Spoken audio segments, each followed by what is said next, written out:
మొత్తం అనే 110 డొమైన్స్ని ఆయన పర్చేస్ చేశారు. పోర్క్ బన్ కంపెనీ అని చెప్పి దాని ద్వారా ఆయన 110 డొమైన్స్ని పర్చేస్ చేయడం జరుగుతుంది.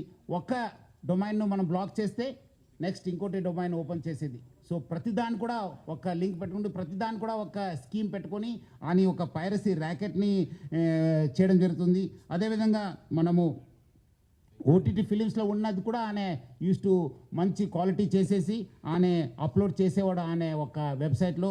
దానివల్ల కూడా బాగా కొత్త టెక్నాలజీ యూస్ చేసుకొని స్క్రీన్ రికార్డింగ్ చేసి దాన్ని కూడా ఎడిట్ చేసి ఈ ఒక మూవీస్ అన్నీ కూడా అప్లోడ్ చేసేవాడు. అదేవిధంగా కొత్త మూవీస్ కూడా సీక్రెట్ కెమెరాస్ పెట్టి టెక్నాలజీ యూజ్ చేసి కొంచెం హై ఎండ్ టెక్నాలజీ యూజ్ చేసి కూడా ఆయన రిలీజ్ చేసేవాళ్ళు. ఇదంతా కూడా ఆయన ఒక టెలిగ్రామ్ ఛానల్ని యూజ్ చేసుకొని ఈ ఒక పైరసీ ర్యాకెట్ని ఆయన రన్ చేయడం జరిగింది.